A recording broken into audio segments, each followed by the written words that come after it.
Boa tarde a todos. Declaro aberta a 20ª reunião da Comissão de Segurança Pública e Combate ao Crime Organizado. Ordem do dia.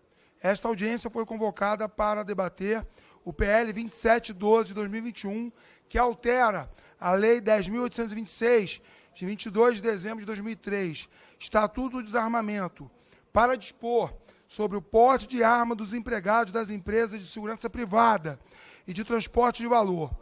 Objeto dos requerimentos números 23 de 2022, de minha autoria, deputado delegado Antônio Furtado, do União Brasil do Rio de Janeiro, e também do requerimento número 25 de 2022, de autoria do deputado subtenente Gonzaga, PSD de Minas Gerais.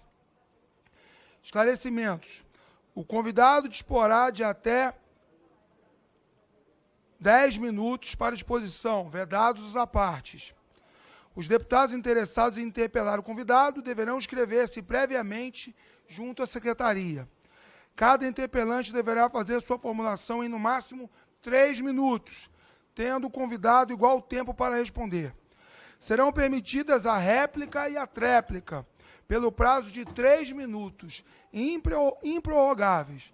Como já informado no ofício enviado anteriormente, esclareço que, ao aceitar o convite, o palestrante autoriza a Câmara dos Deputados a divulgar e publicar por qualquer meio e em qualquer formato, inclusive mediante a transmissão ao vivo ou gravado pela internet e meios de comunicação da Câmara, e por tempo indeterminado, seus pronunciamentos e imagens pertinentes à participação na audiência pública, nos termos do artigo 5º da Constituição Federal e da Lei 9.610, de 98, sem ônus para a Câmara dos Deputados, que se encontra isenta de qualquer responsabilização material. Anuncio os convidados que confirmaram participação.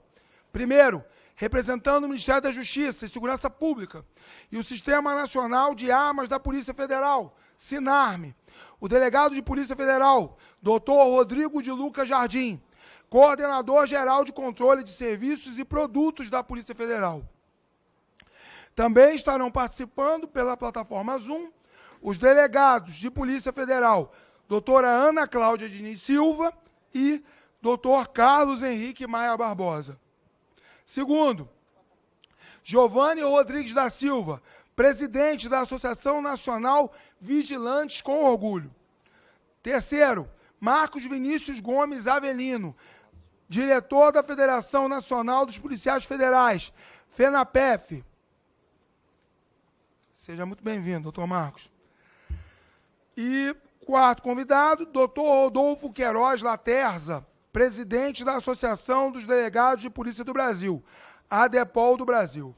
Antes de passar a palavra às exposições, eu vou tecer algumas considerações e depois passar a palavra ao nobre, dileto, amigo e deputado federal Marcelo Freitas, do União de Minas Gerais, um dos deputados federais mais atuantes dessa legislatura, um símbolo de trabalho, de ética, de responsabilidade e de uma atuação das mais comentadas na nossa Câmara Legislativa. Vou fazer uma breve exposição e vou passar a palavra a Vossa Excelência. A presente audiência pública se reveste de nodal importância diante do fato de que, embora eu seja um delegado de polícia, eu valorizo e reconheço extremamente a categoria dos vigilantes. Por quê? Sabemos que o vigilante, ele não cai de paraquedas. O vigilante legalizado, não falo daqueles vigilantes que são contratados por empresas que não são sérias, e muitas vezes há despreparo do vigilante. Como aconteceu recentemente num shopping do Rio de Janeiro, onde o rapaz não tinha formação e durante uma ação criminosa de um roubo à joalheria, ele acabou perdendo a sua vida. Ele não era um vigilante, ele estava ali investido dessa função, sem estar preparado para o exercício pleno e sem ter, obviamente, a qualificação necessária. Quero deixar muito claro que, em 2019, prezado deputado federal Marcelo Freitas, quando entrei nessa casa, eu já tinha preocupação e, por isso, eu sou autor e nós constituímos aqui uma frente parlamentar de defesa da segurança privada e da segurança pública. Até segunda ordem, eu não conheço essa frente mista tendo sido levada a efeito por um outro deputado. E eu tenho, de fato, esse respeito, essa consideração com vigilantes de todo o Brasil. Se nós formos estatisticamente analisar o efetivo, existem mais vigilantes do Brasil hoje do que todos os policiais reunidos e também do que todas as Forças Armadas com a junção dos seus respectivos efetivos. Nós precisamos, então, discutir, essa é a pauta prioritária hoje, fazer com que os vigilantes que atuam especialmente em escoltas armadas ou atuam segurando estabelecimentos financeiros, como bancos, que eles possam levar a arma das empresas para a sua residência como forma de preservar a própria vida, a própria integridade física e ajudar a segurança pública. Veja que muitas vezes um desses vigilantes pode ser testemunha ou na sua ida ou na vinda do seu trabalho para casa ou vice-versa, ele pode se deparar com um crime e pode atuar, sim, como o próprio Código de Processo Penal prevê, como um agente para salvaguardar a segurança de todo o país. Logo, esse é o principal motivo da audiência pública e eu quero agora passar a palavra ao deputado federal, que é também delegado federal, doutor Marcelo Freitas. Doutor Marcelo, a palavra é sua. Obrigado, meu amigo, meu dileto colega, delegado Antônio Furtado, a quem parabenizo pela iniciativa de essa audiência pública em que se pretende discutir tema extremamente relevante para a sociedade brasileira. E eu vou, muito rapidamente, tecer as considerações pelas quais eu compreendo que esse tema é relevante. Eu entendo que a segurança privada é irmã siamesa da segurança pública e desde que assumimos aqui em 2019 temos trabalhado exatamente nessa linha. Eu sou delegado de Polícia Federal de carreira e como presidente de comissões de vistorias, ou seja, da DELESP, da Delegacia de Segurança Privada, a gente compreende com clareza a necessidade de salvaguardar aos vigilantes o porte de arma fora do serviço. É absolutamente irracional e inaceitável que um profissional de segurança privada trabalhe durante toda a sua jornada devidamente armado e saia do seu trabalho completamente desguarnecido, desarmado. A nosso sentir, e aqui falo como delegado de Polícia Federal, a Polícia Federal já deveria ter evoluído nesse assunto e considerado o simples fato, o efetivo fato do exercício da profissão de vigilante armado, de vigilante que atua no transporte de valores, como efetiva necessidade para que esse profissional da segurança privada faça jus ao porte de arma na categoria defesa pessoal. Queria registrar que já no ano 2019 eu também tive o cuidado de apresentar o projeto de lei 1154/2019, objetivando fazer essa alteração no Estatuto do Desarmamento para que a gente possa garantir, como de fato pretendemos garantir, o porte de arma de fogo ao vigilante quando fora do serviço. E é importante esclarecer um outro aspecto, que o vigilante se difere e muito do vigia, se difere muito do porteiro. O vigilante tem um treinamento ministrado pela Polícia Federal, credenciado pela Polícia Federal, que certamente lhe garante, além de treinamento em direitos humanos, treinamento em defesa pessoal e armamento e tiro, que o faz ser um profissional habilitado a, de fato, ter o porte de arma de fogo fora do serviço. Olha só o que estamos a discutir. O vigilante, por via de regra, ele tem o direito ao porte de arma de fogo quando em serviço. E sai da sua atuação funcional completamente desguarnecido e não pode, por consequência, guarnecer a sua segurança e a segurança de sua família, a integridade de sua família.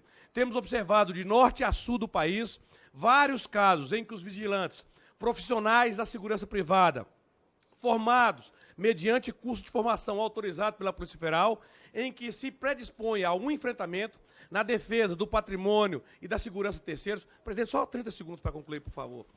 Vossa Excelência, fique à vontade. Obrigado, presidente. Esses profissionais da segurança privada fazem o enfrentamento a situações singulares de risco e, pasmem, após o enfrentamento a essa situação singular de risco, retornam para suas residências completamente desguarnecido, e nós não podemos aceitar isso.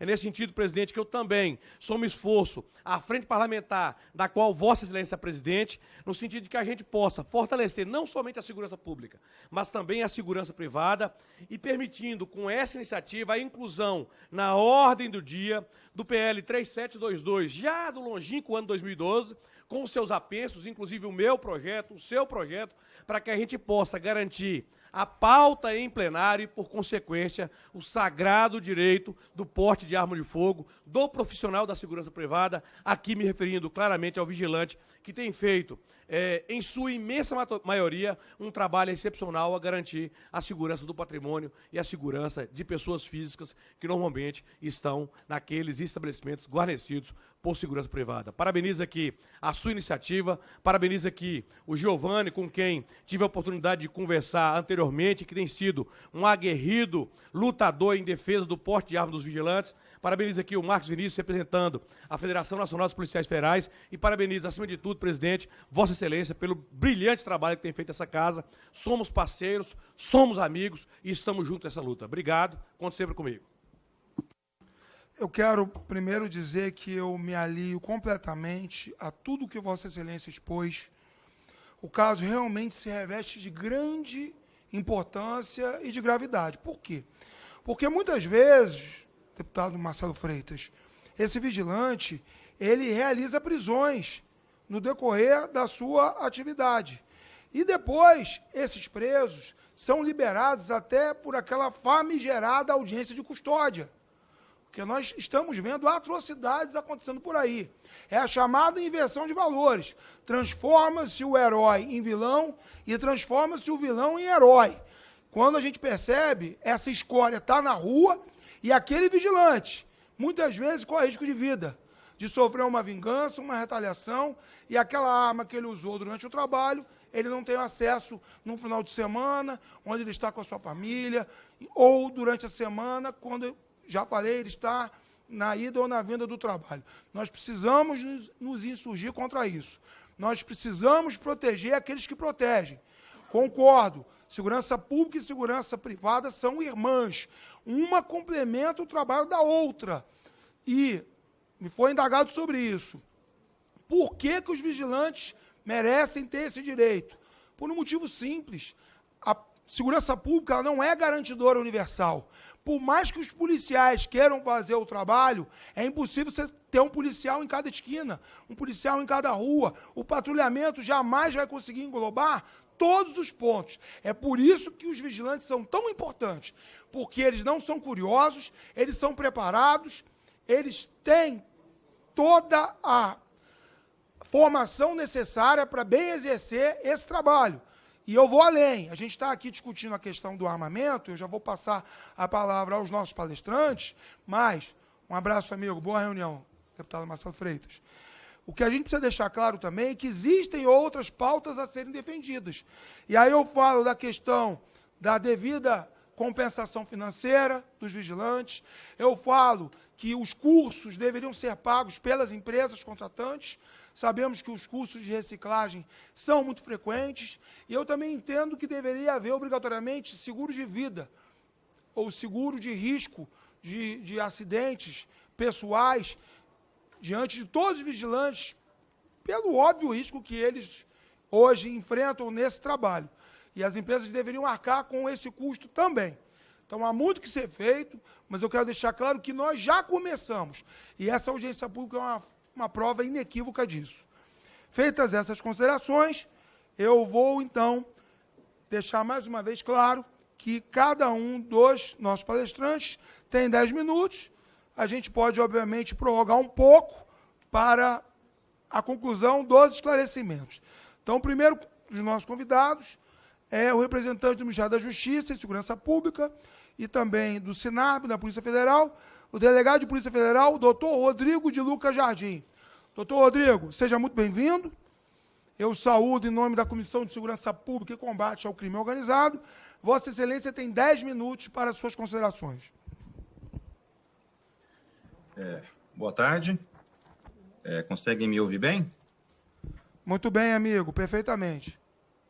Tá. Boa tarde, deputado Antônio Furtado. Para nós é um prazer estar representando a Polícia Federal e estar podendo contribuir com esse debate desse tema muito importante. Aqui também me acompanham, né, nessa audiência o doutor Carlos Henrique, que representa a DARME, uma divisão nossa aqui da coordenação, e a doutora Ana Cláudia, que representa uma outra divisão aqui da coordenação. Bom, enfim, nós aqui recebemos o convite para falar sobre esse projeto de lei que altera poucos pontos do Estatuto do Desarmamento, né? Como foi bem colocado aí, trata da questão dos vigilantes, do porte de armas para o vigilante. Como nós costumamos fazer aqui, quando somos demandados nesse assunto, a gente faz uma nota técnica, né? Nós da Polícia Federal não entramos no mérito, eventualmente, em opinar se somos contra ou a favor. O intuito é sempre dar um parecer técnico, avaliando o que a legislação prevê e eventuais conflitos com outras legislações. Bom, de forma bem resumida, sobre esse projeto de lei, o que nós conseguimos identificar aqui? Ele está propondo alteração para permitir o porte de arma do vigilante fora de serviço, né? Também está colocando a possibilidade do vigilante usar a arma da empresa, né, fora do serviço, e também permitindo o porte de arma para ele, expressamente, né, para usar tanto a arma do serviço, a arma do trabalho, quanto a arma particular. Em relação a esses temas, 3 pontos, né, que nós detectamos aqui, que é a proposta de alteração do projeto, o que nós vislumbramos aqui? Para essa alteração ser feita, o primeiro passo, obviamente, é o que está acontecendo agora, é uma discussão de ideias, né? E é realmente através do Congresso Nacional que se pode fazer alteração legislativa. A alteração proposta para usar a arma fora de serviço, né? Que essa alteração está sendo feita dentro da Lei 10.826, ela necessariamente, se for levado a efeito essa alteração na 10.826, obrigatoriamente tem que se fazer a alteração da Lei 7.102 de 83, que ela trata da segurança privada nos estabelecimentos financeiros, né, e da atuação da segurança privada de uma forma geral. Porque a Lei 10.826, ela nada mais, nada menos refletiu do que a disposição que existe na Lei 7.102. Ou seja, havendo essa alteração numa lei genérica, que é a Lei do Estatuto do Desarmamento, e não havendo alteração dentro da Lei 7.102, vai haver um conflito de normas, um conflito de disposições, e o que vai acontecer? A Lei 7.102, por ser uma lei específica, ela vai acabar prevalecendo em relação a essa alteração proposta no Estatuto. Então, ou seja, essa alteração tem que ser nas 2 legislações, né? E outro ponto a se levar em consideração, quando se fala do porte de arma para defesa pessoal, a alteração está propondo que o próprio vigilante possa usar a arma particular dele para defesa pessoal. Um ponto a se levantar é o seguinte: com as alterações dos decretos que ocorreram em 2019, vários calibres que antes eram proibidos, que eram restritos, passaram a ser permitidos, que é armas calibre .9 milímetros, .40, 45, e pela atual legislação da segurança privada, o vigilante, né, enfim, como a lei de 83, é um fato até de muita crítica, inclusive existe uma proposta de alteração que é o Estatuto da Segurança Privada, que vai permitir o uso de outras armas de outros calibres, mas a lei atual, ela só permite o uso de calibres baixos, que são calibre 32, 38 e pistola calibre 380 ou 765. Então, existe uma necessidade de ordem técnica que se faça alteração também na Lei 7.102, porque senão vai haver uma incompatibilidade, digamos assim. E com o Estatuto do Desarmamento, com os decretos, os últimos decretos que foram promulgados, ampliou os tipos e as espécies de armas e calibres que podem ser usados.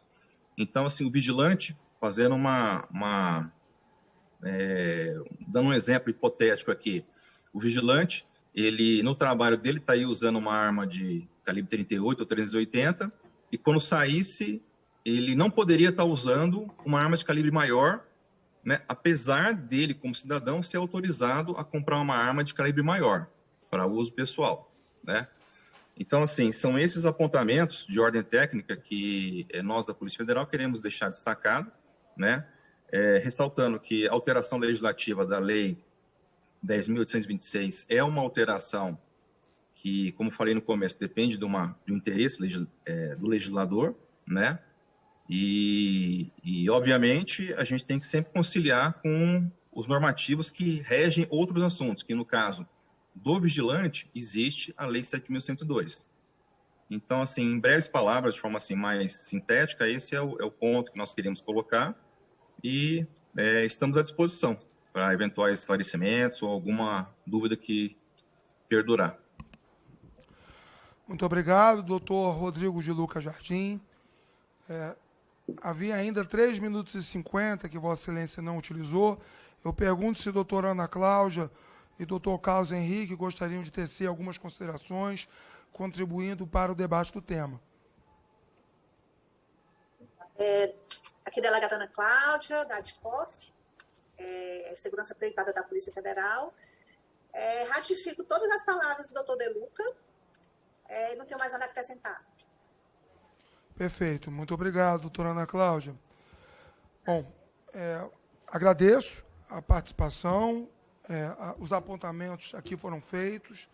Entendo que a Polícia Federal, que tem uma atribuição muito ligada a essa questão da autorização, do porte das armas de fogo, fala com propriedade, e nós anotamos e vamos ponderar a respeito do que foi dito aqui.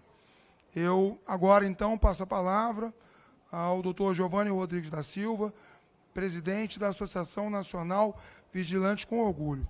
Vossa Excelência tem 10 minutos para suas considerações.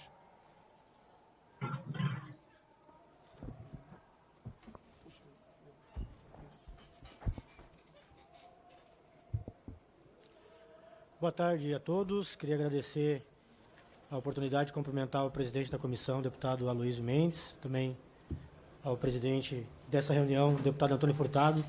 Muito obrigado pela consideração e por entender que esse assunto é um assunto de relevância nacional. Quero cumprimentar também os componentes da mesa, ao senhor Marcos Vinícius, que é o diretor da Federação Nacional dos Policiais Federais, e dizer que é uma honra estar com os senhores aqui e com as senhoras também. Pessoal, eu gostaria de frisar um ponto interessante. O decreto 89.056, ele diz que a segurança privada, que o vigilante, ele tem a finalidade, a função, a atribuição de impedir ou inibir ações criminosas. A portaria 3233, no artigo 1º, ela diz que a segurança privada tem a finalidade de garantir a segurança dos cidadãos e também envolve, as políticas de segurança privada envolvem a administração pública. Também nós temos a finalidade da segurança privada, ou do vigilante, propriamente dito, e todas as suas extensões, de garantir a incolumidade física das pessoas e também do patrimônio. O que é interessante é a gente perceber que essa legislação já tão antiga, de 83, como foi muito bem dito aqui, de 83, nós somos hoje vigilantes aproximadamente inativa. Há uma controvérsia, mas os últimos números que nós nos informamos pelo Anuário de Segurança Pública era 1 milhão de vigilantes na ativa. O doutor Alain, que está conosco aqui, que é um dos advogados da nossa associação, ele levantou um dado da Polícia Federal que seriam em torno de 7 milhões de vigilantes. O que eu quero dizer com isso, pessoal? Que existe culturalmente um preconceito referente aos profissionais de segurança privada, porque nós estamos em todas as esferas da sociedade. No Poder Judiciário, nós temos vigilantes, no Supremo Tribunal Federal. Aqui nessa casa, nós temos vigilantes atuando, garantindo não só a incolumidade ou a integridade física do patrimônio, mas também das pessoas, porque, vejam que a finalidade, a segurança privada, nós temos o objetivo final, como a própria legislação diz, que é garantir a segurança dos cidadãos. Então, a vida para nós, ela é mais importante do que o patrimônio. assim como a Constituição também nos garante que o direito à vida é o bem tutelado mais importante. Então, dito isso, eu gostaria que todos dessa casa, os parlamentares, entendessem que nós precisamos somente do direito de defender as nossas próprias vidas. Porque todos os dias nós portamos arma, eu sou vigilante da ativa já há bastante tempo, desde que saí das Forças Armadas, em 2005. Então nós temos vigilantes em todo o Brasil, em todas as esferas, em empresas privadas, em órgãos públicos. Nós temos profissionais de segurança privada que às vezes passa desapercebido e a nossa atividade, ela muitas vezes, o vigilante, o profissional, a categoria foi de uma certa forma marginalizada, mas nós agradecemos aos deputados, em especial ao deputado Antônio Furtado, que tem defendido aqui a nossa categoria, e nós somos gratos por isso, nós agradecemos por ser lembrados, também ao deputado e delegado de Polícia Federal, o deputado Marcelo Freitas, né, que tem alguns projetos também referente aos profissionais de segurança privada. Nós entendemos, senhoras e senhores, que a nossa atividade, ela é uma atividade de relevância nacional. Nós protegemos vidas, mas nós queremos simplesmente o direito de poder defender a própria vida. E alguém pode perguntar, como pode nós darmos, ou o legislador pode pensar, como nós vamos liberar o porte de arma para os vigilantes? E eu gostaria que nós refletíssemos nessa tarde que nós já portamos arma. Nós já portamos arma de fogo durante todo o nosso turno de trabalho. E alguns vigilantes, por óbvio, não portam armas, mas é possível que no seu mesmo turno de trabalho a empresa, ao remanejar o vigilante para um outro posto, possa o colocar num posto armado. Muitos vigilantes estão desarmados, como em shoppings, por exemplo. Mas esse mesmo profissional, ele pode, no mesmo dia, deputado, ser remanejado, como já aconteceu comigo, para um outro posto aonde ele vai trabalhar armado. Obviamente que, se perguntar para um policial, ele gostaria de ter um treinamento melhor. Né? Obviamente, se perguntar para um agente de segurança pública, ele vai dizer que ele gostaria de ter uma qualificação melhor, um equipamento melhor para trabalhar. Nós também gostaríamos de ter um treinamento mais adequado, tendo em vista que nós já temos uma portaria muito bem elaborada, e convido as senhoras e os senhores que não conhecem essa portaria, onde a Polícia Federal, junto com o Ministério da Justiça, né, obviamente, foi publicada essa portaria em 2012, onde ela tem uma grade curricular muito ampla, onde nós temos ali, dentro da nossa grade curricular, o treinamento com armamento, temos também a legislação aplicada, direito penal, direito constitucional, temos ali, no que se refere a, enfim, a matérias, né, que vão tratar de direitos humanos, isso é muito importante ficar claro para todos vocês. Nós temos uma revisão e atualização das disciplinas a cada 2 anos, nós temos que nos submeter a teste psicológico, a teste de capacidade técnica de arma de fogo. Né? Então, eu gostaria que os senhores refletissem sobre isso e buscassem, né, olhar a grade curricular que está no site da Polícia Federal, que é a portaria 3233, que lá vai dizer tudo que nós nos submetemos a cada 2 anos. Então, nós já portamos o armamento no trabalho e nós simplesmente gostaríamos de ter o direito de poder defender a própria vida.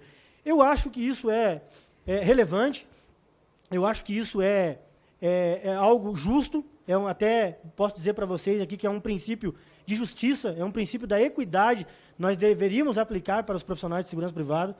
Então, eu gostaria de deixar a minha fala inicial, deputado, não sei se teremos mais tempo para falar, e deixar um breve vídeo aqui com algumas notícias, que é de 3 minutos apenas, e agradecer a atenção de vocês, dizer que é um assunto polêmico, porque culturalmente nós sabemos e entendemos a sensibilidade do tema, mas nós estamos muito felizes porque essa matéria está sendo discutida aqui nessa casa e nós estamos entendendo que o parlamento tem olhado de forma diferente por vários projetos de lei que estão tramitando nessa casa. Peço a atenção de todos os parlamentares, a vossas excelências, que se atentem para os projetos de lei, né, principalmente aos projetos de lei que dão segurança jurídica e referente ao porte de arma dos profissionais. Então, não se assustem, senhoras e senhores, nós já portamos armas todos os dias no nosso trabalho. Em todas as esferas onde nós atuamos, vocês verão um vigilante, um profissional de segurança privada armado. E se ele não estiver armado naquele momento, vocês podem ter certeza que em algum momento ele estará armado e ele está apto a poder proteger vidas e o patrimônio em todo o território nacional. Então, eu deixo aqui a minha fala inicial agradecendo a oportunidade e dizendo para vocês refletirem, nós só pedimos o direito de poder defender a nossa própria vida. Então, gostaria de pedir para o pessoal, se puder, fazer a gentileza de soltar o vídeo para nós, que são alguns compilados de notícias, dentre centenas de vigilantes que são mortos a caminho do trabalho, retornando do trabalho, né, fora de serviço e também dentro de serviço. E eu queria aqui fazer também uma homenagem ao nosso colega do Maranhão, que repeliu uma injusta agressão, vocês todos devem ter visto, dentro de um banco da agência Cicobi, e o colega está desamparado porque não tem o direito de poder portar sua arma. 2 criminosos fugiram da agência, um, né, deu a infelicidade de ser abatido dentro da agência, mas o colega está desamparado porque ele não tem direito ao seu porte de arma. Certo, pessoal? Muito obrigado pela atenção de todos vocês. Obrigado, presidente. Por nada, antes de passar o vídeo, eu quero primeiro salientar e parabenizar o Dr. Giovanni Rodrigues da Silva. Eu sei que o canal da Associação Nacional dos Vigilantes com Orgulho é um canal muito sério. O trabalho de Vossa Excelência é conhecido em todo o Brasil e tenho absoluta certeza que nós compreendemos. Eu compreendo isso como delegado e tenho certeza que a nossa Comissão de Segurança Pública e Combate ao Crime Organizado será sensível a todos os projetos que chegarem nessa comissão que visem melhorar, reconhecer, valorizar o trabalho dos vigilantes. E vamos, então, passar o vídeo e depois eu quero passar a palavra ao deputado de Santa Catarina, Hélio Costa, que também é um amigo da segurança pública e, por extensão, da segurança privada. Então, por favor, vamos passar o vídeo.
Agradeço mais uma vez ao nosso amigo Giovanni Rodrigues da Silva.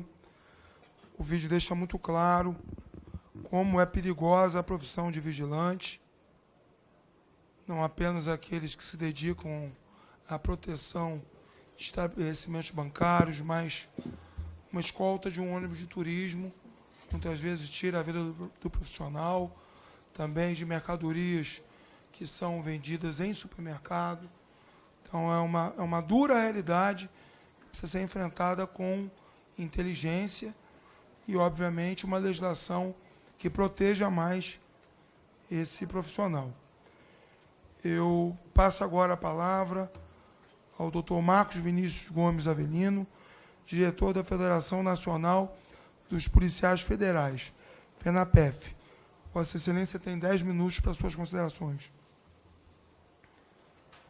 Meus cumprimentos ao ilustre deputado Antônio Furtado, inclusive quem propõe esse projeto de lei em debate, em nome de quem cumprimento os demais parlamentares presentes. Federação Nacional dos Policiais Federais abraça a todos vocês. Meus especiais cumprimentos aos vigilantes aqui presentes e seus representantes. Senhoras e senhores, muito boa tarde. Preliminarmente, devo registrar que a Federação Nacional dos Policiais Federais, e os policiais federais em especial, são intransigentes defensores do legítimo direito de defesa assistido a todo cidadão, que se reveste como um direito constitucional e um direito natural de preservação da vida, da sua vida. Nós, sempre que há qualquer ofensa a esse direito, nós nos insurgimos. No que se refere pontualmente à profissão e o exercício das atividades dos profissionais da segurança privada, devo dizer que os policiais federais são parceiros, nós somos muito próximos, os senhores são fiscalizados por nós, são autorizados por nós, às vezes são penalizados por nós também, bem como as respectivas empresas às quais os senhores fazem parte. A questão das armas, ela é um debate que não é atual, um debate que acontece já há um bom tempo no Brasil. Nós passamos por um referendo em 2005, onde foi levado à população esse questionamento sobre o comércio ou não de armas. A população brasileira deu a sua resposta, afirmando e firmando o seu desejo de poder possuir armas. E a gente sabe que o intuito nada mais é do que defender-se.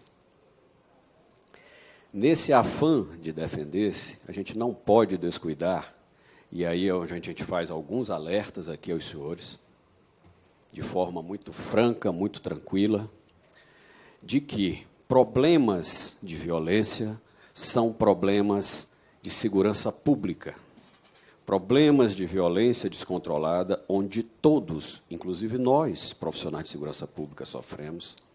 Ela é um problema que tem sua origem em disfunções político, sociais, econômicas, e que trazem como reflexo o sofrimento de todo um povo, de toda a comunidade. Essa angústia e esse sofrimento que os senhores passam, o retratado aqui por inúmeras matérias jornalísticas, ela é uma angústia, ela é um sofrimento da população brasileira, de todos os estados, uns mais, outros menos. Todos os dias nós temos pessoas vigilantes, padeiros, carpinteiros, funcionários públicos, pessoas, cidadãos, que são vítimas da violência. E aí é onde faço a primeira observação e o primeiro alerta. Todas essas pessoas se revestem dos mesmos direitos de fazer o mesmo pleito que os senhores, de poder defender-se também. E nesse quesito, a gente, como eu coloquei, nós somos intransigentes nesse direito que todo cidadão poder defender a sua família, o seu patrimônio, o seu lar, a sua vida. A posse da arma, né? Então, esse direito ele já é celebrado no Brasil e sempre foi. Não houve nenhuma novidade, a não ser o alargamento do número de armas e calibres que foram disponibilizados. Esse avanço do número de armas no Brasil, e aí já traz uma outra preocupação, a preocupação toda nossa, de todos nós, profissionais de segurança pública, quanto maior o número de armas em circulação, armas e munições, inevitavelmente a gente passa a ter maiores problemas e que vão desaguar no peito dos profissionais de segurança pública. É um alerta que a gente traz. A questão de vocês ela é legítima. Nós temos conhecimento, nós já presenciamos, inclusive, na nossa lida funcional, inúmeras situações onde os senhores, embora não tenham a obrigação é nossa, do enfrentamento, mas os senhores, como vigilantes patrimoniais, vocês estão circunscritos à sua atuação em ambientes fechados, ou um carro forte, ou vigilância de alguma empresa ou órgão público. É inevitável, como já aconteceu em várias situações, o enfrentamento. Diante de uma situação, de uma injusta agressão, de uma violência, os senhores vão ter que reagir. Os senhores são treinados para isso. Então, nesse momento, se reclama a atuação de vocês. Eu compreendo perfeitamente que parece estranho que, após uma jornada de trabalho, após um turno de plantão, a arma fica, vocês tiram a farda e seguem para casa. E aí vem a angústia, como de todo e qualquer cidadão. Quero deixar isso bem claro. Quando a gente vai para casa, o medo que temos da violência, de sermos acometidos por algum ato violento, e sem o poder de reação, de defender-se naquele momento. Em casa, não. Como o Instituto, como a lei garante, em casa vocês podem ter a arma, né? Desde que tenham condições para tal, passem pelo crivo da Polícia Federal. Eu queria observar, para todos vocês, principalmente para o nosso ilustre deputado, Antônio Furtado, que esse instituto do porte de arma, ele existe para todo cidadão. E que fica aqui uma sugestão para que ele seja aperfeiçoado e que possa contemplar vocês dentro das peculiaridades de alguns de vocês, né? Que a Polícia Federal fornece o porte federal para todo e qualquer cidadão de bem que justifique a sua necessidade. A Polícia Federal fornece esse porte. Esse porte tem uma validade, ele é renovado. Nada implicaria que, numa mudança talvez bem mais simples, a gente pega um instituto, transforma, adapta, poderia se incluir os senhores, mediante uma rígida fiscalização, como vocês já sofrem, vocês já são muito fiscalizados. A Polícia Federal fiscaliza de perto, fiscaliza desde a formação de vocês, da atuação de vocês, a reciclagem, a renovação. A gente sabe de tudo isso. Vocês são muito próximos da gente. Trabalham conosco nos nossos prédios e nós fiscalizando o tempo todo. Então, fica a título de sugestão para vocês, gestões no âmbito da direção da Polícia Federal, algo que não é complicado, bem mais fácil, para que o Instituto do Porte Federal possa ser concedido aos senhores mediante certos critérios.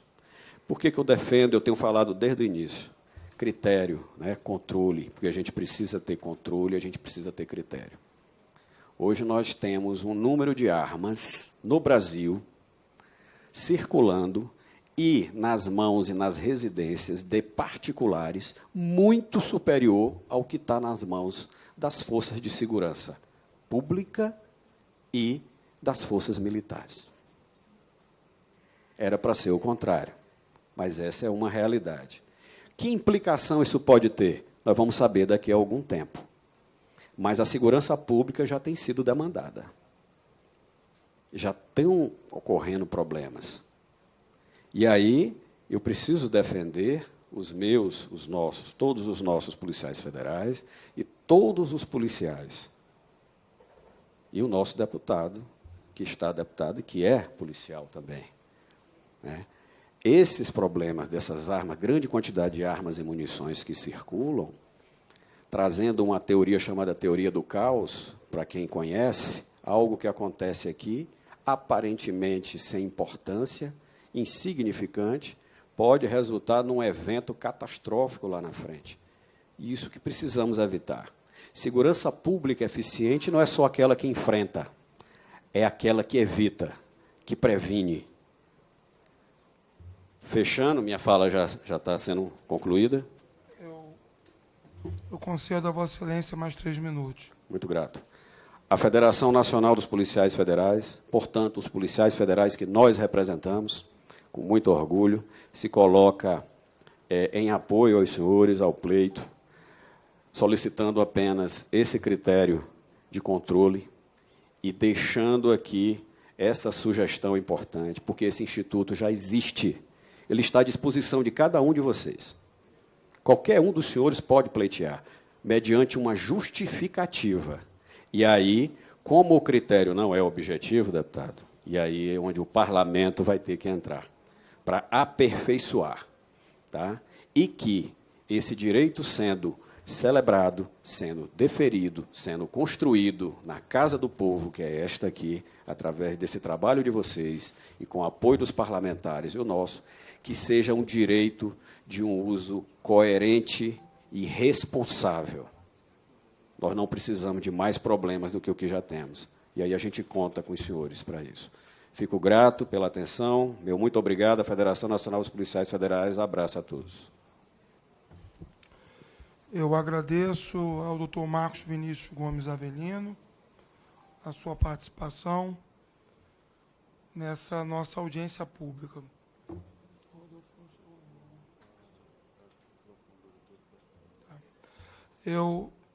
Deputado Hélio Costa, Vossa Excelência quer fazer uso da palavra? Então, por favor, fique à vontade. Sim, senhor presidente. Tudo que passou ali naquele vídeo ali, eu já estive presente. Como jornalista, fazendo matérias para a televisão em Florianópolis, ou em Santa Catarina. Tudo aquilo ali eu já vi acontecer. Tudo aquilo ali eu já vi acontecer. O vigilante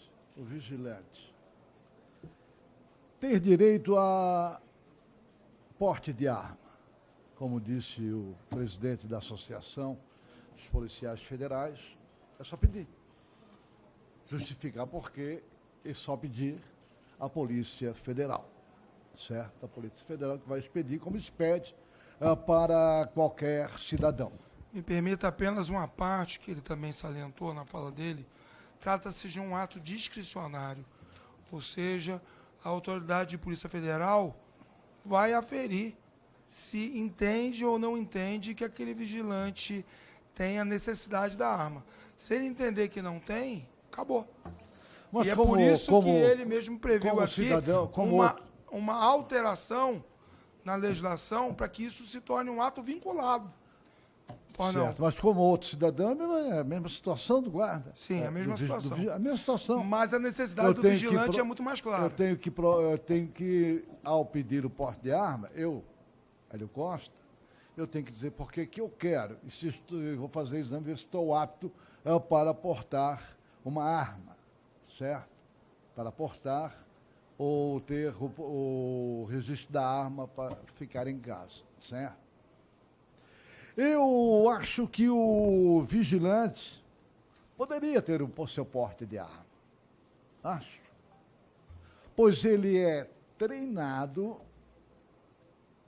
em escolas que são vigiadas ou controladas pela Polícia Federal. Pela Polícia Federal.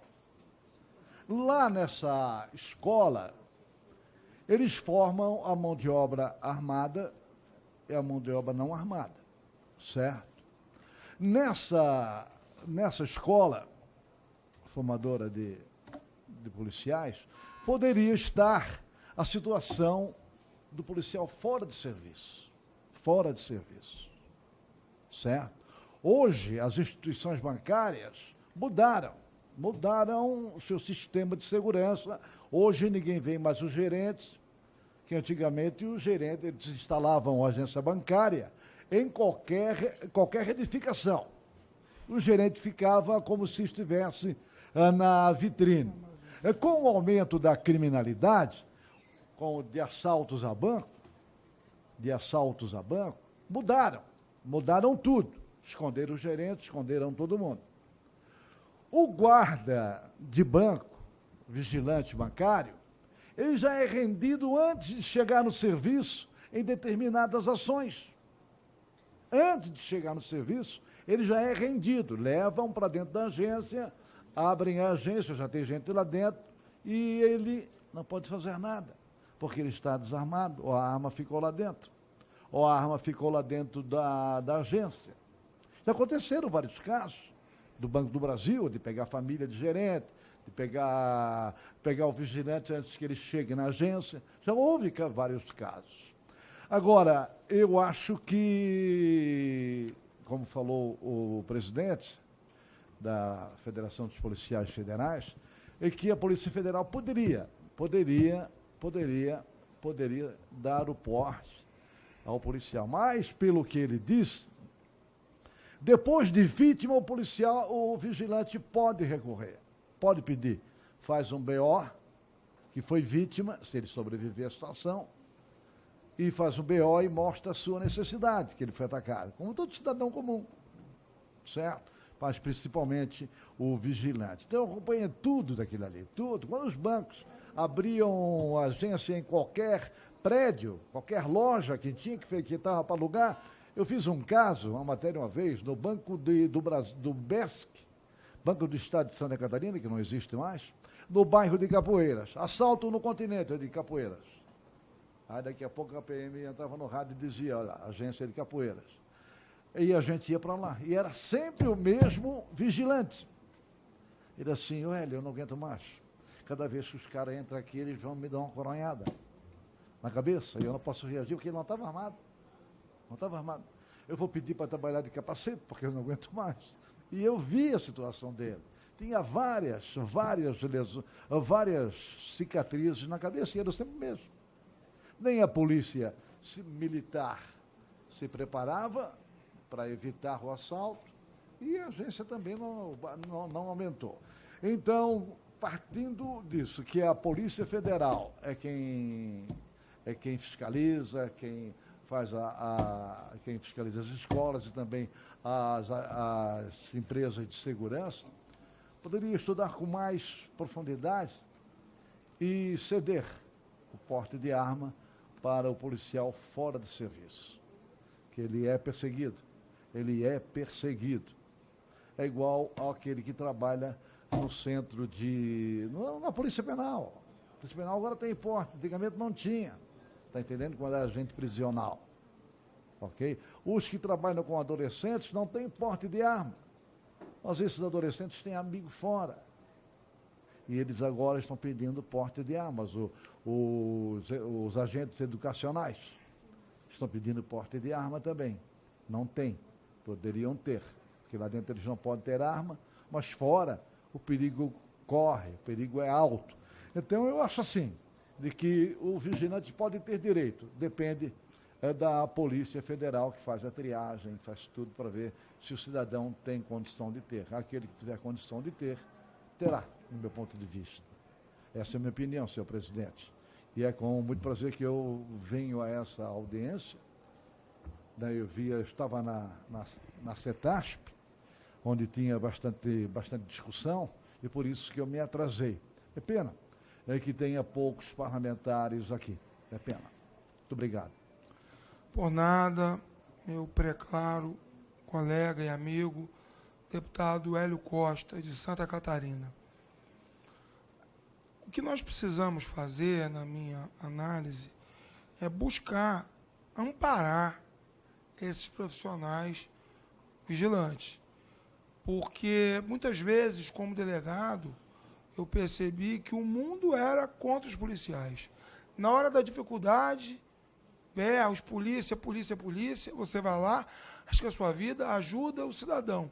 Agora, fora isso, quando dá qualquer tipo de problema, o policial está sozinho. Muitas vezes nem a própria instituição o ampara. Em relação aos vigilantes, a gente percebe um agravamento desse quadro. E eu vou citar um exemplo, quando eu fui entrevistado pelo Giovanni Rodrigues da Silva, no canal dele dos Vigilantes, onde ele contou um caso estapafúrdio, mas que merece ser relembrado nessa audiência pública. Um caso onde um vigilante bancário, percebendo que ia adentrar a agência um marginal, sacou primeiro, deu um tiro na perna do meliante, o meliante foi preso e, pasmem, depois o bandido contratou um advogado e processou o vigilante pelo fato de ter dado tiro que impediu o roubo da agência. E aí o que aconteceu? Pergunto a Vossa Excelência e a todos os presentes, o banco arcou com o advogado desse vigilante? Claro que não. A empresa que o contratou arcou? Não. Ele se viu tendo que arcar com os custos de uma defesa, porque, bem ou mal, foi dado a esse marginal o direito, que é dado a todos os brasileiros, de levar qualquer demanda à apreciação do Poder Judiciário. Artigo 5º, inciso 30 da nossa Constituição. A lei não excluirá da apreciação do Poder Judiciário lesão ou ameaça ao direito. Mas aí a gente nota qual é a situação dos vigilantes em todo o Brasil. O projeto de lei que eu propus, ele é apenas uma extensão do porte de arma, entre aspas, funcional do vigilante, durante a sua atividade profissional, para que ele leve essa arma para casa. Em vez da arma ficar guardada num cofre, no final de semana, lá na empresa, sem utilidade alguma, a arma vai para casa com o vigilante. Volto a dizer e vou repetir a minha posição. Não podemos anuir, aceitar, ser tolerante com arma na mão de marginal.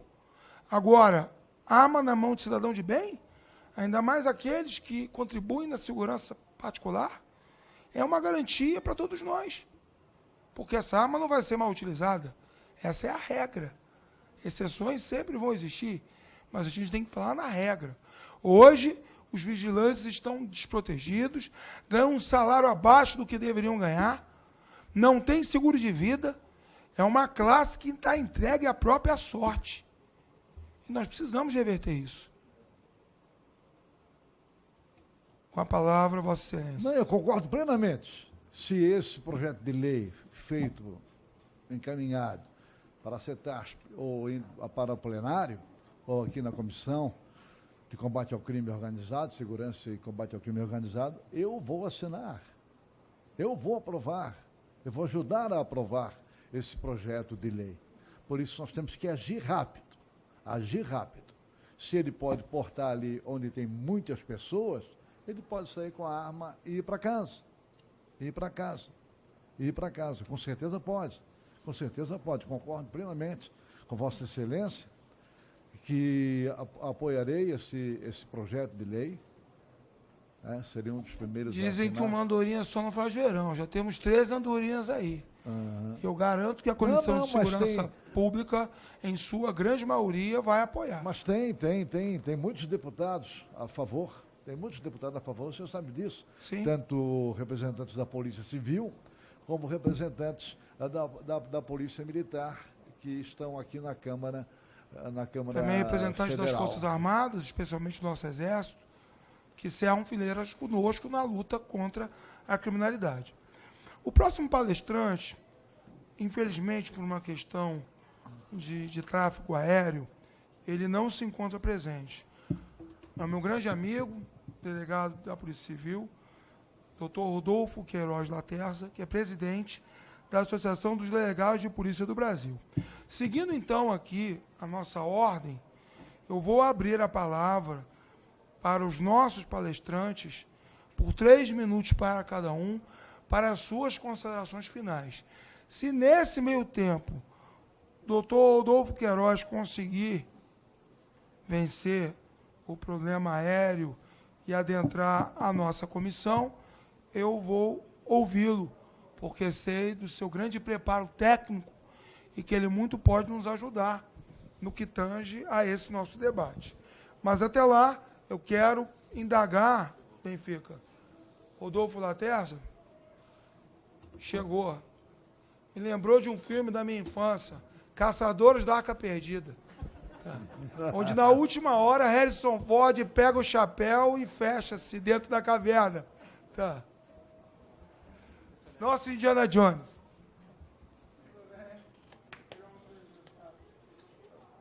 Boa tarde. Doutor Rodolfo Queiroz Laterza, eu já tinha feito todos os comentários no aguardo de que Vossa Excelência chegasse.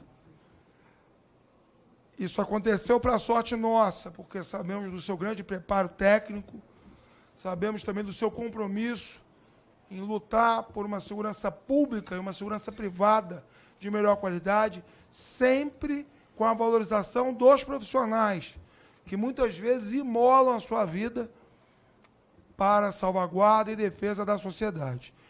Então, seja muito bem-vindo, doutor Rodolfo, e Vossa Excelência tem 10 minutos para as suas considerações. Boa tarde a todos, desde já me desculpando, porque lamentavelmente o voo foi cancelado, era para estar aqui desde 10 horas da manhã.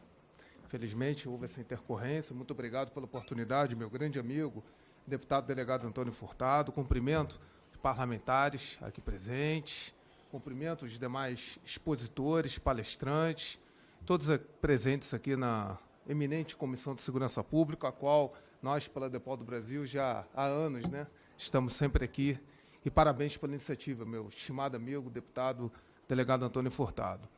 Referente ao PL, que é tema dessa audiência pública, principalmente saudar a iniciativa da proposição, porque há um vácuo legislativo no que tange a regulamentação do porte de arma para os servidores, para os profissionais que tratam da vigilância privada e patrimonial.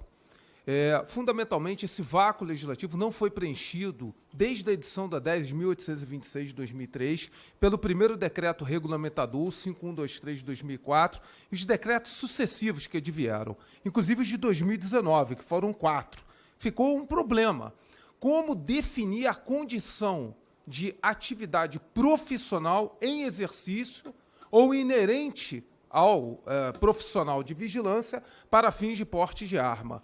Porque, por mais que se siga toda a regulamentação da aquisição da arma de fogo com base no SINARME, com base justamente na proficiência técnica, no caso também ao atestado psicológico, às investigações sociais, não havia uma definição de o porte relacionado a esses profissionais de vigilância privada, né, devidamente cadastrados, devidamente regularizados, terem, no âmbito da sua atividade funcional de serviço ou fora da atividade de serviço, ainda que em razão da função.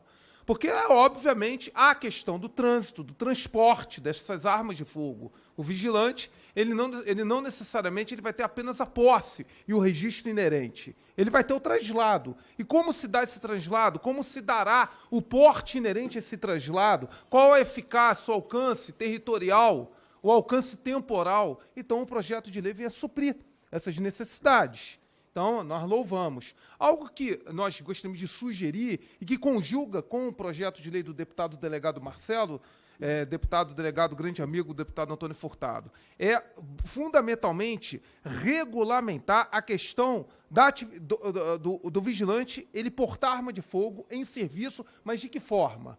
Qual o alcance temporal? Devidamente avalizado por uma concessão pelo delegado de Polícia Federal, no âmbito do SINARME, para que justamente haja a fiscalização por parte dos órgãos de segurança pública para o uso adequado desse porte de arma. Então, é fundamental justamente só que haja essa cautela para que, no caso, porque o projeto de lei eu li, ele é realmente íntegro e ele preenche esses vácuos legislativos, mas creio que fazer um aperfeiçoamento conjugado com o PL do deputado delegado Marcelo Freitas, que está apensado de Vossa Excelência, em relação a esse dispositivo da eficácia funcional do porte, eu acho que traria clareza jurídica necessária, evitando o problema que aconteceu com alguns CACs, colecionadores, atiradores e caçadores, que foram vários autuados justamente por causa da falta de uma normatização adequada. Lembremos como é que é o tipo penal. Vossa Excelência sabe disso do artigo 12, 14 e 16 da ADER 1826. No caso, é possuir arma de fogo em desacordo com determinação legal ou regulamentar. Por portar, transportar, isso no artigo 14. No caso, guardar em desacordo com determinação legal ou regulamentar. Perceba que é um tipo penal muito aberto. E essa tipologia penal muito aberta faz com que o aplicador da lei, no caso, né, o delegado de polícia em primeiro momento, ele tenha que invocar o regulamento. Se o regulamento ou a legislação supletiva posterior, ela não é devidamente clara, traz esses problemas de insegurança jurídica. Então, eu saúdo, louvo a iniciativa legiferante. Apenas gostaria de humildemente sugerir só esse aperfeiçoamento com o esforço desta casa, desses parlamentares, das suas assessorias, conjugando a excepcional proposição do senhor com a do deputado delegado Marcelo Freitas, para que haja essa conjugação, que aqui é fundamentalmente normatizar e trazer segurança jurídica para os profissionais. A mesma coisa aconteceu, gostaria de aqui trazer outro testemunho, com os policiais penais, com os agentes socioeducativos, com os servidores do IBAMA e da FUNAI, com os oficiais de justiça, com os profissionais da Receita Federal, não tinham a devida regulamentação e, consequentemente, criava muito problema interpretativo concreto em relação à eficácia territorial e temporal do porte de arma. E eficácia também funcional. O que é o porte inerente à função de um vigilante, no caso, de um profissional de segurança privada? Ainda que cadastrado, devidamente controlado, né, pelas delegacias, né, de segurança privada da Polícia Federal, que é quem tem uma incumbência legislativa para tal. Então, é muito importante que haja uma clareza. Porque, caso contrário, por mais que a proposição legislativa, o mens legis, o espírito da lei seja ótimo, se nós, né, infelizmente no Brasil assim funciona, há uma falta de clareza, fica difícil você trazer a regulamentação adequada e gera uma insegurança concreta para os profissionais. Lembrando que até pouco tempo atrás, por exemplo, os servidores do IBAMA precisavam de portaria autorizativa. Da mesma forma, os guardas municipais, cuja população, a demografia, fosse abaixo de 500 mil habitantes. Ficava aquela dúvida. Municípios que têm guarda municipal entre 50 mil e 500 mil, os guardas podem portar fora de serviço ou não? A ADER 1826, seus decretos não foram muito claros com isso. Os decretos de 2019 até resolveram isso. Mas eu gostaria de, com base nesses precedentes, que esta casa saísse com a votação favorável ao PL, minha humilde sugestão, claro, trazendo essa regulamentação de uma forma clara. E a do deputado Marcelo Freitas traz, conjugado do senhor, uma possibilidade de haver essa composição, para que não haja vácuos, né, deputado? Porque a gente sabe que a insegurança jurídica no Brasil é algo que, infelizmente, é corriqueiro. A hermenêutica, às vezes, está acima até da literalidade da lei. É incrível isso, né? Então, justamente para nós prevenirmos, fica aqui essa sugestão, destacando que nós temos outros profissionais que a casa precisa também trazer segurança jurídica de porte de arma. A Polícia Penal se resolveu. Porém, os agentes socioeducativos precisam ter essa segurança jurídica, porque são órgãos que exercem poder de polícia. No âmbito das suas atribuições, eles exercem poder de polícia. O poder de polícia, ele é algo extremamente amplo. São órgãos públicos que têm uma capacidade de restrição de direitos na forma da lei, com imperatividade, coercibilidade, autoexecutoriedade. Então, quando esses órgãos que exercem poder de polícia não têm uma segurança essencial para o seu exercício, ocorrem retaliações, problemas mesmo para o exercício da sua atividade. E o Estado brasileiro perde com isso. Então, que a casa também observasse a possibilidade de englobar algumas categorias que procuram a nós e falam desse vácuo legiferante. E que, infelizmente, depende muitas vezes de um ato regulamentar, uma portaria do Ministério da Justiça, enfim. E que, às vezes, logicamente, portaria é uma espécie regulamentar muito abaixo de um projeto de lei. Então, fica aqui a nossa contribuição. Desde já, parabenizando pelo debate, pela discussão, colocando sempre a Depol do Brasil à disposição, desculpando-me pelo atraso, realmente houve intercorrência na malha aérea hoje, vários voos cancelados, porque eu não sei, mas desde já agradecendo pela paciência e pela oportunidade. Muito obrigado, saúde a todos. Nós aqui lhe agradecemos, doutor Rodolfo Queiroz Laterza. Imagina a sua correria para poder chegar aqui a tempo. Fica aqui a minha gratidão como presidente dessa audiência pública. O que Vossa Excelência fez é realmente algo importante. É a conjugação de dois projetos que dialogam entre si e com essa regulamentação ficarão muito nítidos os casos, as hipóteses, para que não fique o nosso querido profissional vigilante nas mãos de interpretações distintas de cada autoridade policial, se ele está realmente dentro da lei ou se não está, se poderia estar portando a arma ou não poderia. A nossa ideia é dar segurança, não apenas física, àquele profissional, segurança à sociedade, que tem nele mais um defensor para cessar alguma ação delituosa cometida por terceiros, mas também dar a ele segurança jurídica, paz, para que ele possa portar aquela arma, não só no desempenho da sua atividade, mas também no que seria, entre aspas, seu horário de folga, um final de semana. Então, entendo que Vossa Excelência pontuou, de fato, fez um detalhamento muito oportuno ao projeto e já conta com a nossa gratidão. Bem, vindo então às exposições, eu vou passar a palavra a todos os expositores para a conclusão da sua fala em 3 minutos, conforme previsto aqui no nosso roteiro. Passo então a palavra ao delegado da Polícia Federal. Ele já foi?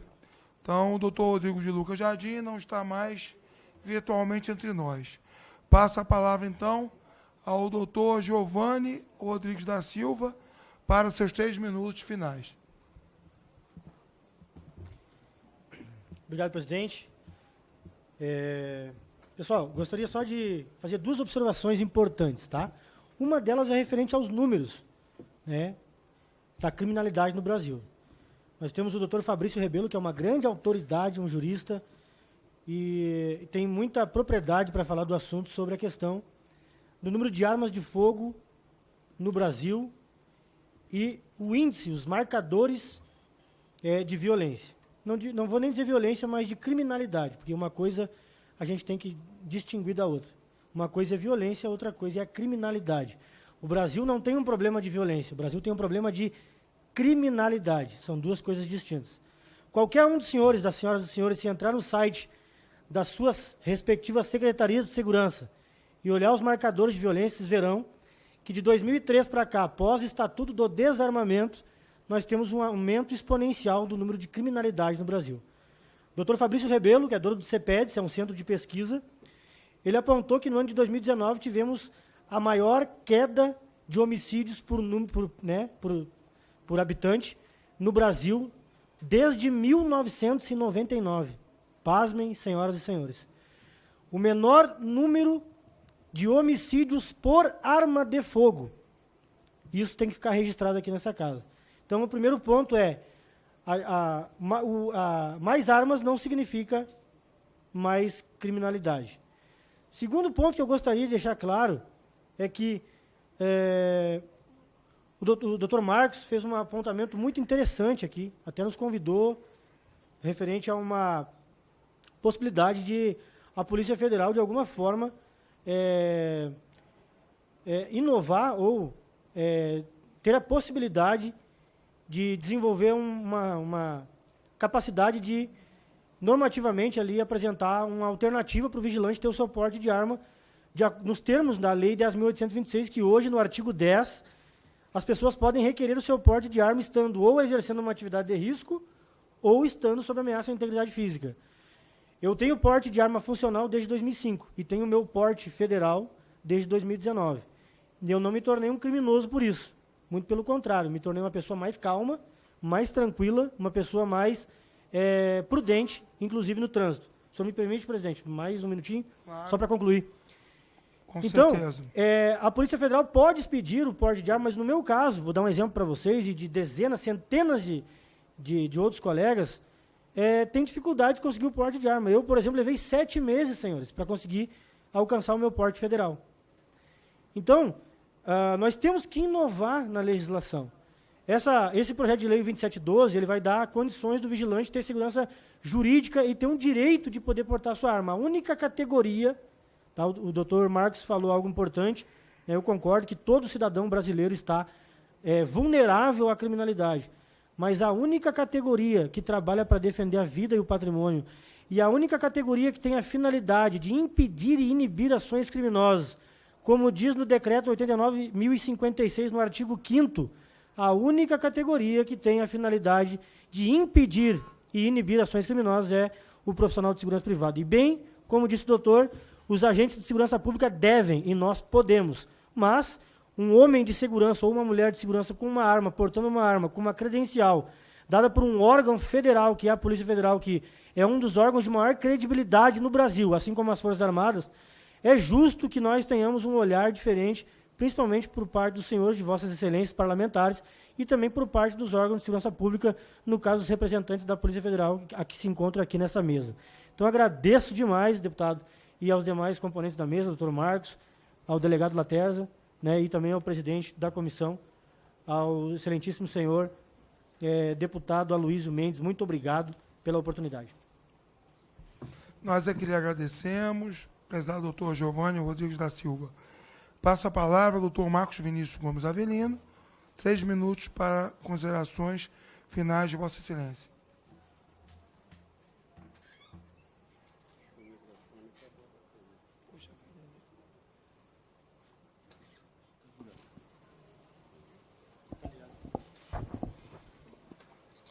Vamos lá, nós reafirmamos aqui tudo que colocamos, né, de uma forma muito franca para os senhores. Colocamos como sugestão essa saída, ela é a mais tranquila, ela é viável. Está aqui um exemplo, que já porta, né, já tem o poste federal. O poste federal ele tem requisitos muito duros, então eles garantem o controle, tão importante para nós, e garante aos senhores a segurança completa e total, que ultrapassa, inclusive, os limites de uma extensão funcional. Não, para eu ir para casa e voltar, ele dá um pouco mais do que isso para vocês, né?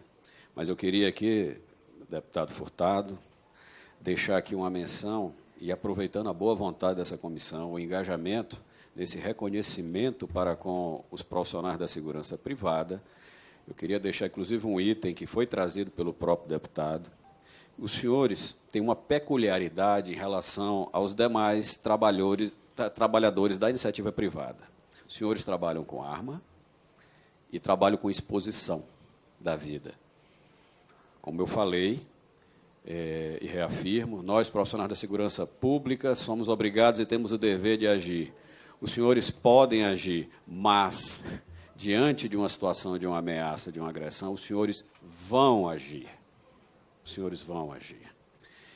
Nesse agir dos senhores, que é uma imposição funcional, os senhores podem ter problemas, podem ter um problema físico que venha acarretar um impedimento para o trabalho e uma eventual aposentadoria por invalidez ou até perder a vida. Todos são conscientes disso.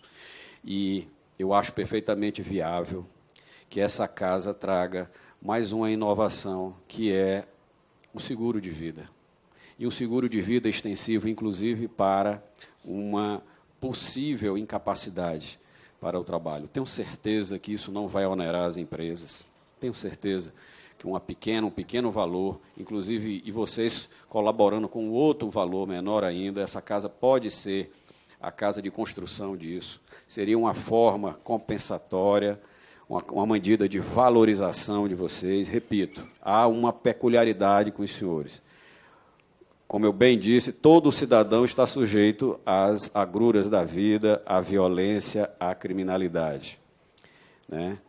Mas os senhores têm um grau de exposição muito maiores entre os trabalhadores da iniciativa privada. Eu acho que esse reconhecimento ele é perfeitamente viável, tá? Fica aqui também o nosso apoio e nossa menção desde já aqui ao deputado e à comissão, para que se promova esse projeto. Muito obrigado, doutor Marcos Vinícius Gomes Avelino. Passa a palavra ao doutor Rodolfo Queiroz Laterza para seus 3 minutos finais. Mais uma vez agradecendo ao eminente amigo, deputado delegado Antônio Furtado, parabenizando os demais expositores, dizendo que em relação ao PL 2712, 2021, de Vossa Excelência, nós apoiamos, naturalmente, né, só com aperfeiçoamento no que se refere à eficácia territorial e temporal do porte de arma de fogo fora de serviço e no que se refere à aquisição da arma junto, né, aos cadastros do sistema Sinarme, tal como, inclusive, é estabelecido para diferentes, né, categorias, né, funcionais, inclusive, de servidores, e destacar que é importante realmente o projeto para suprir um vácuo legislativo e regulamentar para impedir justamente interpretações que levam a autuações, muitas vezes, que são, eu diria, concretamente problemáticas para o prontuário social do indivíduo. Repito, porque a construção do esquema conceitual das normas incriminadoras da 10.826, ela remete a determinações legais ou regulamentares que sejam, no caso, descumpridas. Ou seja, para poder ter um enquadramento típico, tem que remeter ou uma outra lei ou um outro regulamento. Então, a lei de Vossa Excelência supre esse vácuo e eu creio que este debate pode até ser estendido por outras carreiras que sofrem dessa insegurança jurídica. Parabéns, deputado delegado Antônio Furtado e demais. Doutor Rodolfo Laterza, nós aqui lhe agradecemos. Eu entendo que nós avançamos no tema. E o mais importante é demonstrar a preocupação nossa, dos deputados federais, especialmente aqueles que militam nessa Comissão de Segurança Pública e Combate ao Crime Organizado, em, primeiro, reconhecer a atuação de cada vigilante. Não será uma luta fácil, como não foi, por exemplo, a criação da Polícia Penal no Brasil. E eu quero já advertir aos vigilantes aqui presentes que a mobilização popular ela é fundamental para a aquisição e a conquista de direitos. Por mais que os senhores possam ter 50, 60, 70, 80 deputados federais, nós sempre precisamos de um número maior para converter os projetos de lei em leis efetivas ou em mudanças até constitucionais que possam levar os senhores e senhoras vigilantes a um outro status. Eu quero, então, citar 2 exemplos que, nessa legislatura, que eu integro, para mim, foram exemplos muito simbólicos.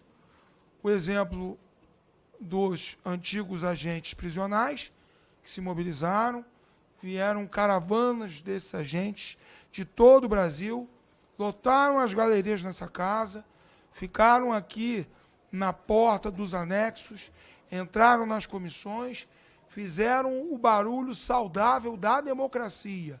E, a partir daí, não a mim nem aos que estão aqui hoje, mas a muitos deputados que não tinham nenhum tipo de vínculo com a matéria, ao perceber aquela grande pressão popular, eles, então, se curvaram à vontade das categorias e a PEC foi aprovada.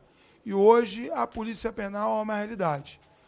A mesma coisa nós podemos citar também aos profissionais da enfermagem. Enfermeiros, técnicos de enfermagem, auxiliares de enfermagem e parteiros. 30 anos de luta para a obtenção do piso nacional.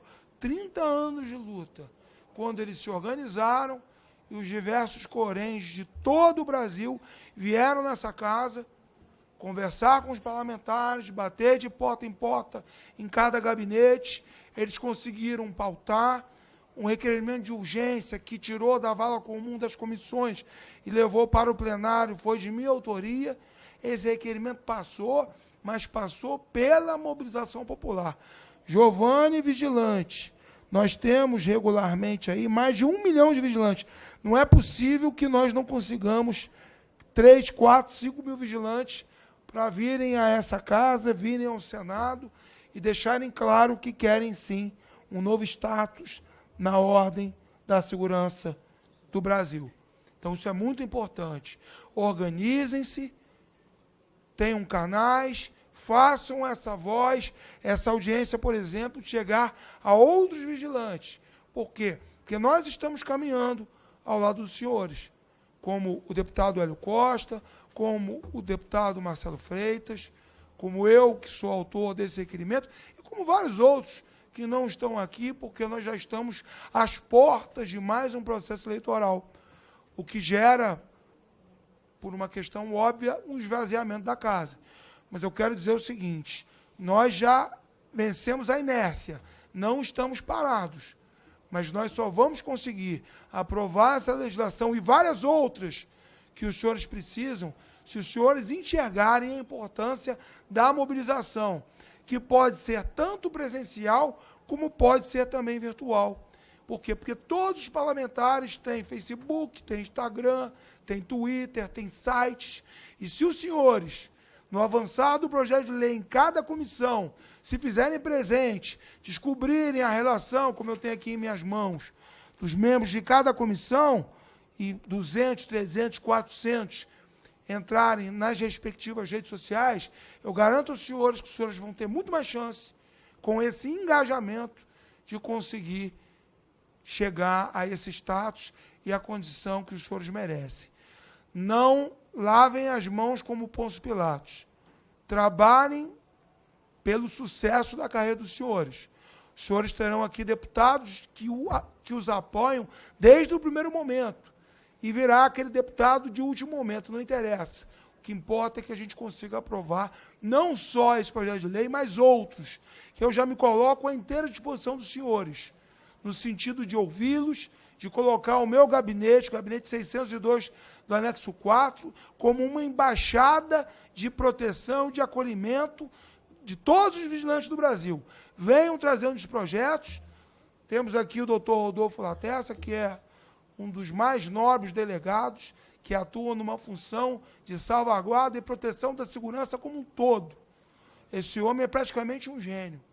E eu falo porque eu conheço desde que eu cheguei aqui em 2019. Então, nós temos pessoas que querem, de fato, ajudar. Mas nos ajudem a ajudá-los. Não acreditem que nós vamos fazer tudo sozinho, porque é muito difícil. Tá? Eu estou abrindo meu coração aqui e expondo a verdade do que eu vi dar certo nesses meus 3 anos e meio de mandato. Estou à disposição dos senhores. Podem acreditar nisso.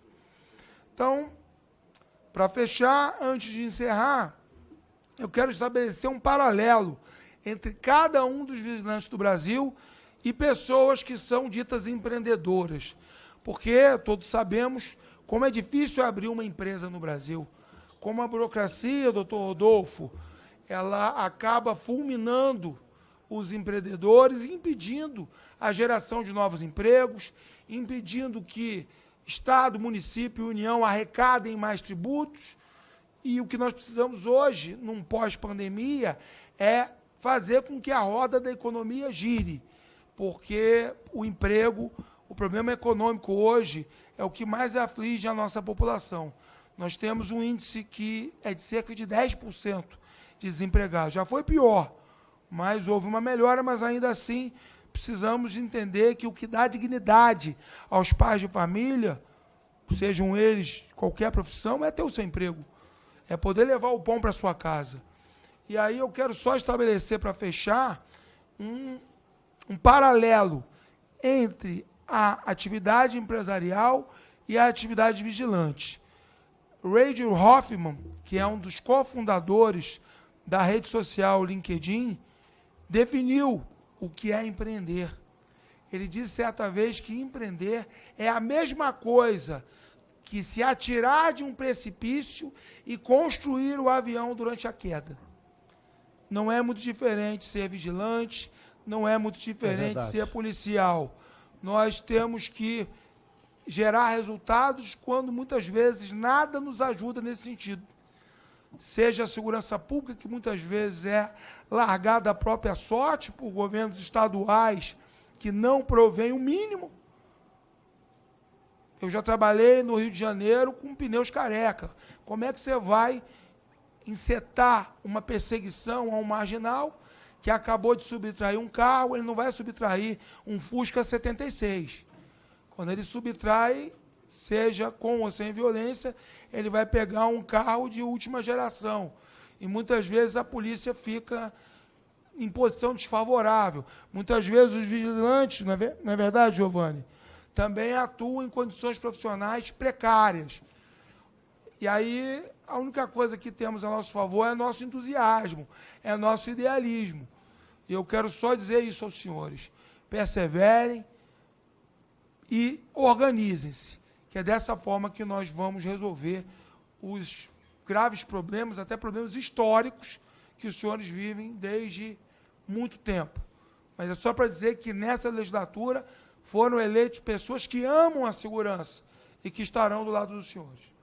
Só para colocar uma situação, a empresa que faz a segurança privada aqui da Câmara, ela venceu a licitação. Fez um preço melhor, um preço menor do que a outra. Sabe quem foi que pagou? O vigilante.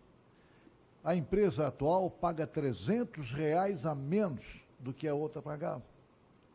Ela fez e os vigilantes aqui da Câmara estão com R$300 de diferença nos salários. R$300. 3 notas de 100. Estão pedindo a gente que chegue ao presidente da Câmara, já fui conversar, mas a licitação foi vencida e cabe a ele pagar o que quiser. Infelizmente. Foram economizar logo na segurança. Né? Para ganhar mais.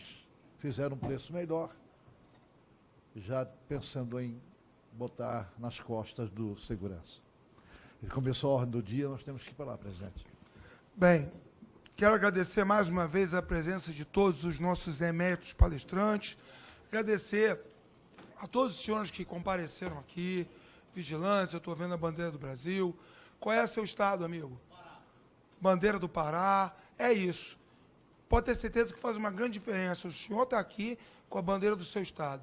Que os outros estados da federação possam se mirar no seu exemplo e comparecerem com suas caravanas, que nós possamos ter outras audiências públicas, de preferência lotadas, para mostrar a representatividade e a vontade popular dessa categoria tão importante para o progresso do nosso país. Quero agradecer, em nome dessa comissão, a participação dos convidados que nos honraram com suas exposições, esclarecimentos, e a todos que participaram desta reunião extraordinária de audiência pública. Encerramento. Nada mais havendo a tratar, vou encerrar os trabalhos, informando que a convocação da próxima reunião deliberativa extraordinária para a deliberação de proposições constantes em pauta, a ser divulgada, será informada posteriormente. Declaro encerrada a reunião. Que Deus nos abençoe a todos. Muito obrigado.